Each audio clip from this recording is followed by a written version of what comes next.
If you look at a corporate office tower built in New York in 1958 and compare it to one built in Tokyo in 1974, you'll notice they are nearly identical. Following World War II, a highly disciplined architectural philosophy took hold globally. The core idea was simple. A building's shape should be dictated entirely by its practical purpose, a concept known as form follows function. Look closely at the facade of the Seagram building. You will not find a single decorative flourish. The architects of this era viewed ornament as a wasteful indulgence, creating an international style defined by repetitive, unadorned grids of glass and steel. Because this strict style was heavily promoted as a universal solution, local building traditions and native materials were swept aside. A corporate office in Chicago ended up looking exactly like a bank in Lagos or a residential block in Tokyo. The urban landscape grew cold, repetitive, and completely disconnected from local culture. The strict ideology reached its breaking point in St. Louis. Built in 1956, the Pruitt-Igoe housing complex consisted of 33 identical 11-story towers. It was originally praised as a model of efficient, hygienic urban living for over 10,000 residents. But the rigid layout actively worked against the people living there. By stripping away traditional street-level interactions, safe play areas, and communal spaces, the design forced residents into isolation. The long, anonymous corridors and poorly monitored stairwells quickly became dangerous, unsupervised zones, fracturing the community's social fabric. The physical and social conditions deteriorated so severely that by 1972, the city gave up and the complex was entirely demolished.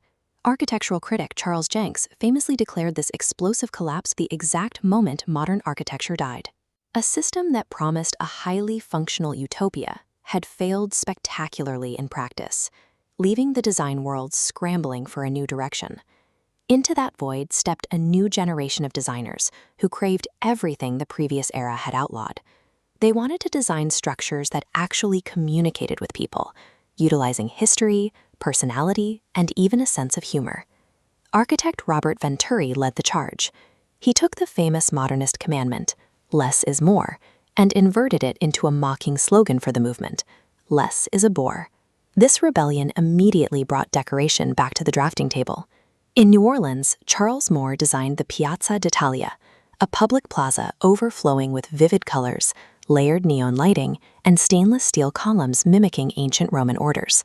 These flourishes served a highly specific purpose. Designed for the local Italian-American community, the plaza utilized this ornamentation to directly reflect and celebrate the neighborhood's unique cultural heritage.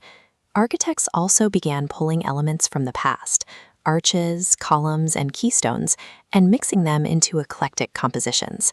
They treated architectural history like a massive visual collage, rather than a set of strict rules. Michael Graves' Portland building perfectly illustrates this approach. He applied classical columns to the exterior, but stretched and flattened them far beyond any traditional proportions, framing them with bright painted ribbon details that give the structure a deliberate cartoon-like quality. A few years later, Graves pushed this even further with the Humana building in Kentucky. He clad the exterior in pink granite instead of standard glass, and topped it with a stepped-back crown that draws heavily from both ancient Egyptian ziggurats and 1920s Art Deco styling. By blowing these ancient elements out of proportion and forcing clashing eras to share the same facade, designers employed irony to strip these traditional forms of their original solemn authority. This embrace of irony allowed architects to actively play with viewer expectations, especially when designing serious corporate headquarters. In Los Angeles, the Chiat Day building forces employees and visitors to enter the complex by walking directly beneath a massive multi-story pair of black binoculars. The lenses even function as practical windows for the rooms inside. Right next to those binoculars, the building's white facade features windows scattered in a seemingly random, irregular pattern. This asymmetry actively disrupts the strict mathematical grids that previous architects had relied on. But the movement also introduced the concept of contextualism. When Venturi and Scott Brown designed the Sainsbury wing for London's National Gallery, they carefully matched the stone material and aligned the new roof lines directly with the older classical museum next door.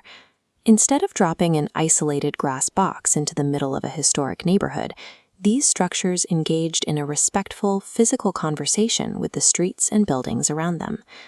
by the 1990s, the architectural establishment began to turn against the movement. The radical, ironic playfulness that initially felt so refreshing was increasingly viewed as a superficial commercial cliché. Designers fractured into new camps. Some moved toward the fragmented, chaotic angles of deconstructivism, while others embraced a high-tech approach to minimalism, largely leaving explicit historical quotations behind. Yet, while the specific aesthetic faded, the core mission succeeded. The movement had effectively shattered the dogmatic, one-size-fits-all rulebook that governed mid-century design. Postmodernism proved that the built environment functions best when it acts as a cultural communicator. By reintroducing narrative, respecting local geography, and allowing for a sense of humor, it ensured architecture would never again be restricted to a silent, anonymous box.